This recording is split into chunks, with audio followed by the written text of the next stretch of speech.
Fala pessoal, beleza? Professor Lailson Siqueira aqui novamente, tá? E hoje a gente vai continuar o estudo acerca da administração de recursos materiais, tá? Nessa aula de hoje, a gente vai começar a falar sobre um assunto muito importante dentro desse contexto, que é a classificação de materiais, tá? É um assunto que tem muitas questões de prova, tem uma incidência alta, então a gente vai, com bastante calma aí, passar por esse assunto, primeiro de uma forma mais geral, tá? Falando de uma forma introdutória, mais geral, aí sobre a classificação de materiais e depois entrando nas formas de classificação, tá? A gente vai trazer algumas, são muitas. Vou trazer aqui as principais, a gente vai abordar elas uma por uma, depois vai fazer umas questões, beleza? Vai ficar bem bacana. Então, vamos lá iniciar o assunto. Mais uma aula hoje. Aí, novamente, meu Instagram, para quem quiser acompanhar aí nas redes sociais, pegar umas dicas, fazer pergunta, tá, pessoal? Fica à vontade para fazer pergunta por lá. Bom, classificação de recursos materiais, tá? O que é esse processo de classificação? É o processo pelo qual os recursos, eles são aglutinados. O que que isso quer dizer? Eles são agrupados de acordo com determinados critérios, tá? E esse agrupamento ele facilita a gestão em vários aspectos, tá? Ele vai facilitar o controle, ele vai facilitar a comunicação entre áreas da empresa, entre organizações diferentes, né? Porque a gente vai usar uma linguagem padronizada, uma linguagem única. Ele vai facilitar a armazenagem, vai facilitar a utilização, o transporte, entre outros aspectos, tá? Eu trouxe aqui só alguns, só para a gente vislumbrar aqui, tem uma ilustração aqui básica do que são os principais ganhos da classificação de materiais. Esses aqui são os básicos, tá? E os objetivos da classificação de materiais, quais são, né? O objetivo geral seria permitir uma gestão eficiente dos materiais em estoque, tá? Ele ajuda a ter uma gestão eficiente da gestão dos materiais, né? Uma gestão eficiente dos materiais em estoque dentro da organização. Por que que ele ajuda? Porque a classificação de materiais, ela vai contemplar as características mais relevantes dos materiais. Ela vai comunicar através de uma linguagem comum, tá? Você imagina, né? Falar com pessoas de locais diferentes, de empresas, de organizações diferentes, sobre o mesmo material e cada um chamando esse material de um jeito, né? Então, através de uma linguagem comum, isso vai facilitar a gestão, né? Evitar a duplicidade, a redundância de materiais em estoque. Isso é um problema grave, né? Porque gera um custo desnecessário de estoque, né? Possibilitar a padronização de materiais. E por fim, mas não menos importante, possibilitar um melhor controle, né? Um controle contábil de modo geral, assim, porque fica mais fácil de identificar os materiais, né? Então, levando em consideração que a área contábil da empresa é uma área que não tem um conhecimento aprofundado também sobre os materiais que são utilizados na organização, essa classificação ela vai ajudar não só no controle contábil, mas todos os controles, né, de uma forma geral, dentro da organização relacionados à gestão de estoque. Primeiro conceito muito importante aqui para a prova, tá, pessoal? Os atributos para a classificação de materiais. Esse aqui é um conceito que é lá do Viana, né, um dos principais autores sobre o tema. O principal, né, atributo é a abrangência. O que a abrangência se refere, né? É um atributo que diz que a classificação de materiais ela deve contemplar o maior número possível de características dos materiais, né, tais como o peso, a forma, dimensões, custo, aspectos contábeis, entre outras características, né, desses materiais. O segundo seria a flexibilidade, né, porque a classificação de materiais ela tem que ser maleável, tem que ser adaptável, né, para que possa se manter sempre atualizada e sempre em constante melhoramento. Ela não pode ser travada, ela não pode ser engessada, né? Além disso, deve permitir a comunicação com as outras classificações, possibilitando uma visão global dos estoques, né? Então, essa capacidade de comunicação com outras classificações, ela é fundamental também, né, pessoal? Porque faz com que a classificação não seja engessada, né? Como eu já disse, que a gente consiga aplicar a mesma classificação para materiais diferentes, para a maior variedade possível. Então, Essa característica da flexibilidade também é fundamental para que a gente tenha uma classificação eficiente, que realmente facilite a gestão, né? E o terceiro seria a praticidade. Um conceito bem simples. A classificação tem que ser simples e direta. Ela não pode exigir do gestor e dos operadores, né, muito importante, e dos operadores dos estoques, ela não pode exigir dessas pessoas, desses atores, a realização de tarefas complexas, né, conceitos abstratos, conceitos com alta complexidade, conceitos de difícil entendimento. Né? Ela tem que ser simples. Né? Qualquer pessoa dentro da organização e até fora da organização tem que ser capaz de entender aquela classificação da forma mais fácil possível. Então a gente tem aqui a abrangência, a flexibilidade e a praticidade, beleza? Continuando, a gente vai trazer aqui as etapas da classificação de materiais, pessoal. São 6 etapas, são conceitos simples, né? É importante ter no resumo aí também. É um tema aí que é muito cobrado também nas provas, e a gente vai comentar um pouquinho sobre cada um deles, tá? Numa sequência lógica, né? A primeira etapa é a catalogação, que nada mais é do que um arrolamento de todos os itens que tem no estoque, tá? Arrolar, tá, pessoal? Traz o sentido de criar uma lista mesmo, de listar, de fazer uma conferência geral lá e anotar, item por item, tudo que tem no estoque, tá? Essa primeira etapa já vai dar aí uma visão geral, né, dos estoques da organização e vai ser um ponto de partida para iniciar um processo de classificação de materiais, tá? A segunda etapa, é a simplificação. Na simplificação, basicamente, vão ser agrupados os itens que possuem a mesma finalidade. Tá? Você imagina aí, né, numa uma organização que não tem um bom controle de estoques, né, que acaba comprando ali vários e vários itens que servem para a mesma coisa, ou que tem uma aplicação muito similar, e isso dificulta a gestão de estoques, né? Isso aumenta o custo de estoques, porque você tem que gerenciar vários itens de uma forma desnecessária, né? Você poderia reduzir esse rol de itens que tem lá dentro do estoque. A terceira etapa é a especificação. Bem autoexplicativo, né? É a etapa em que vai se descrever detalhadamente as características de cada item. Né? Você vai olhar para o item, entender quais são as características principais dele e colocar no papel. A próxima etapa, a quarta etapa, seria a normalização, que é o ato de atribuir normas técnicas de utilização. A gente tem aqui, por exemplo, né, as NBRs, né?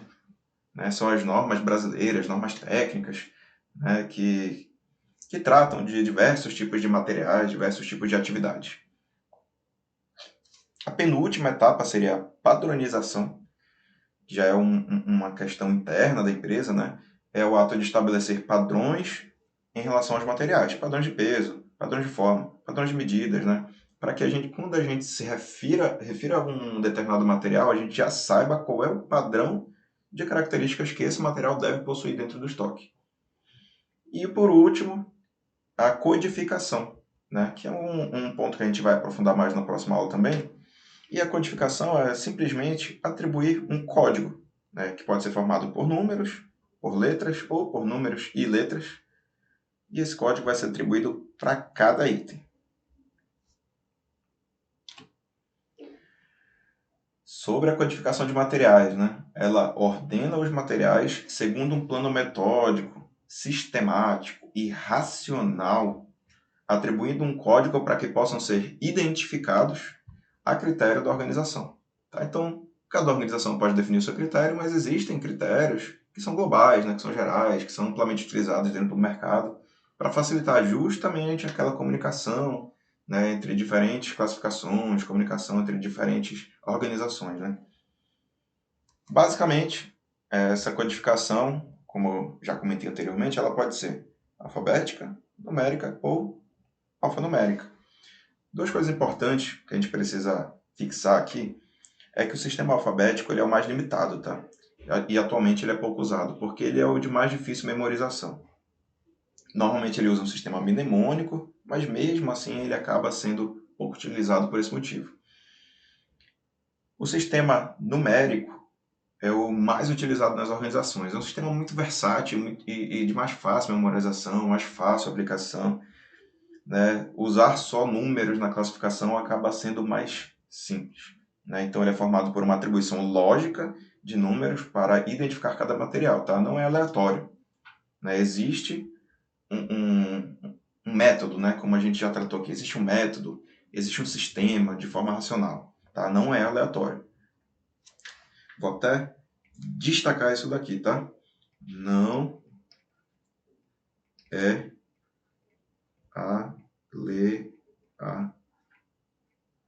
aleatório. E existe também o alfanumérico, né? Que é o que usa números e letras, mas não é o mais utilizado, tá? Trazendo aqui, pessoal, alguns exemplos desses sistemas de codificação, tá? Existem vários utilizados no Brasil, ao redor do mundo. Eu vou trazer aqui 4 exemplos só para a gente conseguir ilustrar, para vocês conseguirem entender basicamente o que é esse sistema de codificação, tá? O primeiro que eu trago aqui é o sistema decimal, um sistema que é muito comum. Tá? Ele foi criado nos Estados Unidos para ser utilizado nas bibliotecas dos Estados Unidos para catalogar livros. É um sistema muito flexível e aplicável a diversas organizações, por isso ele é tão aplicado. Ele tem como exemplo aqui, né, eu trouxe um exemplo nesse caso aqui, que, né, aleatório, 3 grupos numéricos, né, que é um que indica o grupo do material, a classe e a identificação. Então, um sistema bem simples de ser aplicado. Lembrando que ele sempre vai ter um método, né, racional e lógico para ser criado esse código numérico aqui.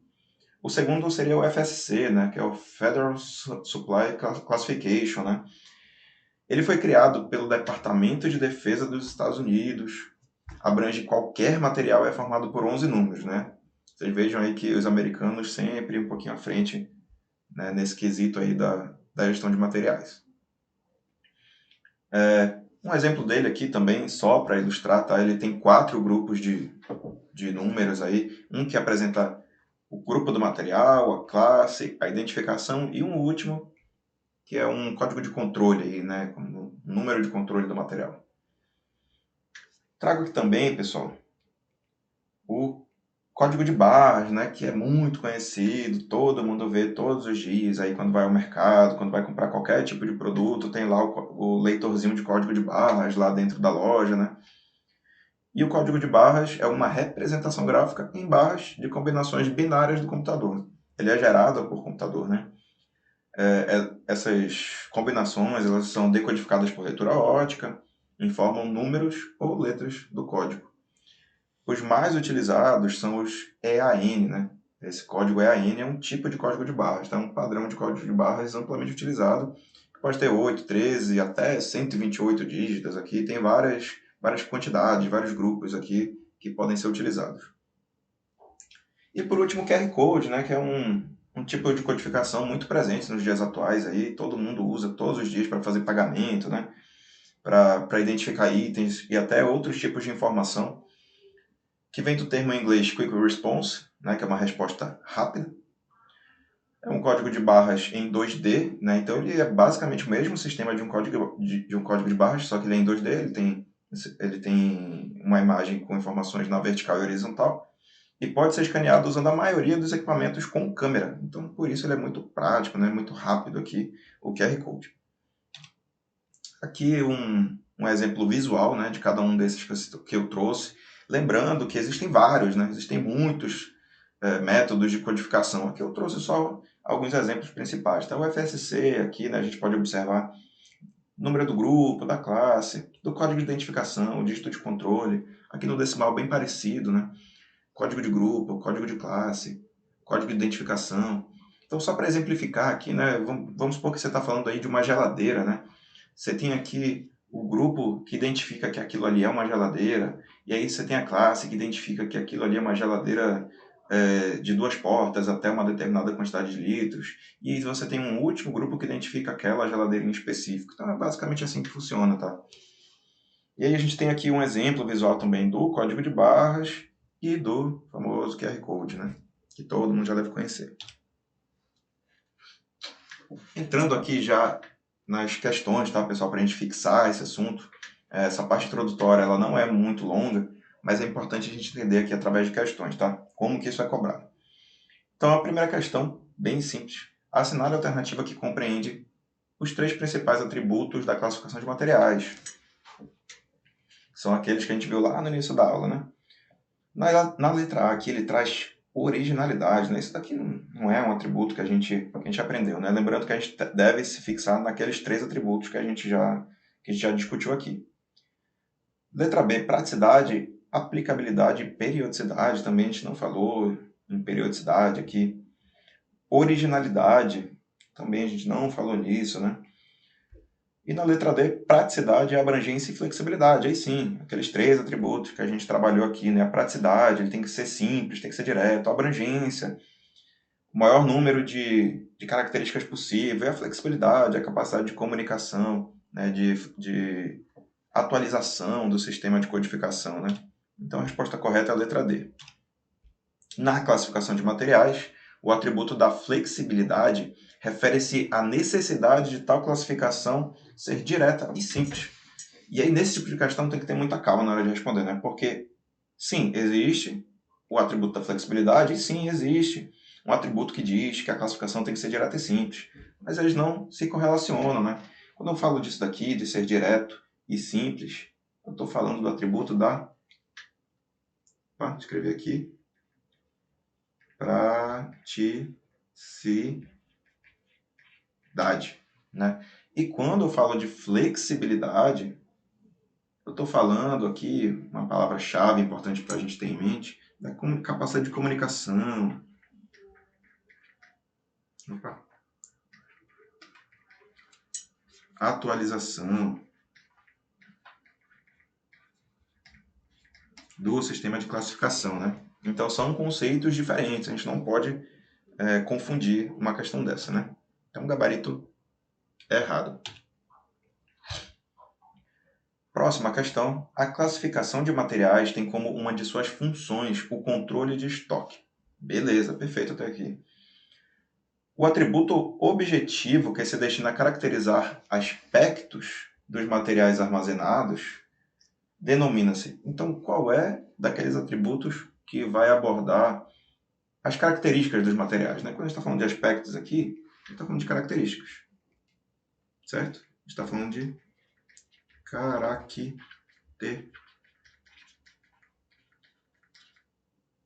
características.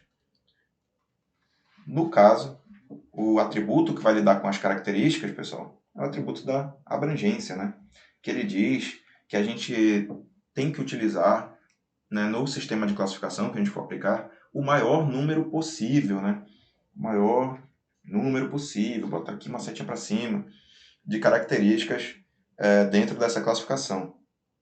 Tá? A flexibilidade, como a gente já comentou, ela fala da capacidade de comunicação, da capacidade de atualização, né? Se manter sempre atualizado, sempre moderno, se comunicar com outras classificações.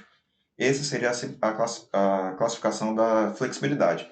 A simplicidade, né, ela tem uma ideia parecida aí com a praticidade, ela está dentro desse conceito aqui, né?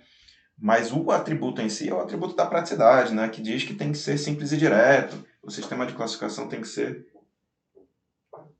simples e direto. Então, tomar cuidado com isso, né? A simplicidade ela não é um atributo. A precisão também não é, né? Até uma ideia que também pode estar incluída dentro da praticidade e tudo, ou até dentro da abrangência, mas a precisão também não é um atributo. Então, os 3 atributos são a abrangência, a flexibilidade e a praticidade, mas o que a questão está abordando aqui, né, em relação aos aspectos, seria o atributo da abrangência, beleza? Gabarito aí, letra A.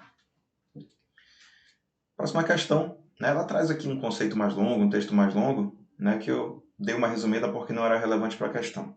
A classificação de materiais é um procedimento necessário a fim de racionalizar, né, importante lembrar disso, que a classificação ela não é feita de uma forma aleatória, né, a codificação especificamente, o controle de materiais em estoque. Um dos atributos de um sistema de classificação de materiais é a abrangência. E aí ele quer saber aqui qual dessas assertivas está relacionada ao conceito da abrangência, desse atributo aqui. Então, a classificação ela deve demandar procedimentos complexos? Não, ela não deve. Só que isso daqui é uma ideia que está ligada ao atributo da praticidade.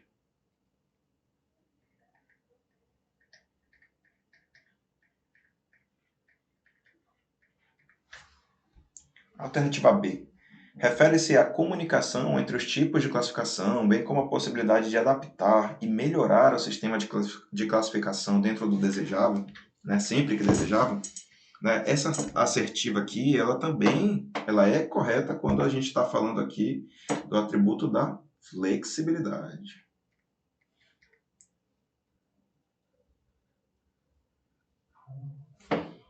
Deve considerar aspectos físicos, financeiros e contábeis, apresentando diversas facetas de um item de material. Aí sim, essa descrição aqui desse aspecto está relacionada ao aspecto que a gente está procurando aqui na questão, que é o aspecto da abrangência. Deve ser simples e direta? Sim, deve ser. E esse daqui é o atributo da praticidade.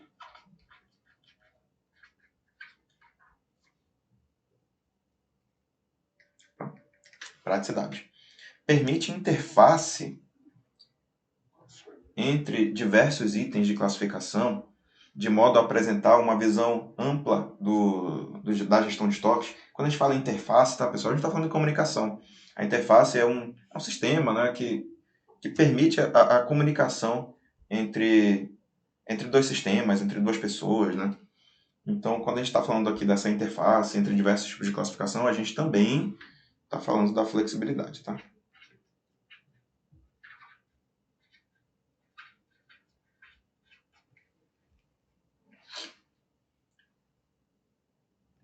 Nessa questão aqui, como a gente estava procurando o conceito relacionado à abrangência, então a gente tem como questão certa aqui a alternativa C. Beleza, pessoal? É uma questão que tem que tomar cuidado, porque todas as assertivas, de uma certa forma, estão corretas, só que elas estão relacionadas a atributos diferentes, e o que a questão pede é o atributo da abrangência. Então tem que ter bastante cuidado na hora de responder, para não ir muito afoito e já chegar aqui marcando a letra A como correta, sendo que ela está se referindo a outro atributo que não é o que a questão está pedindo. Beleza pura, tranquilaço, aqui é o professor Fernando Bezerra e eu quero saber se vocês gostaram desta aula. Eu tenho certeza que sim, porque foi um super conteúdo, uma super aula para você que está se preparando para concurso público. Então, se você gostou, e eu tenho certeza que sim, deixa o seu like e aproveita para se inscrever no nosso canal, porque aqui nós temos muitas aulas disponíveis e você pode ter certeza que serão geradas outras aulas também aí nessa mesma pegada de preparação para concurso público, do mesmo jeito que foi essa aula. Então eu convido você aqui para conhecer o nosso canal e se inscrever, deixando, inclusive, o seu like. Tá bom? Olha, se você está se preparando para concurso público, eu quero te indicar o nosso site do Ser Aprovado, onde você encontra diversos produtos, cursos, mentorias, tudo focado aí na sua preparação para concurso público. Então, se você está se preparando para o concurso dos seus sonhos, o caminho certo é o Ser Aprovado. Vou deixar o link aqui na descrição do vídeo, porque você tem a oportunidade de encontrar o curso que você precisa. Beleza pura? Aquele abraço!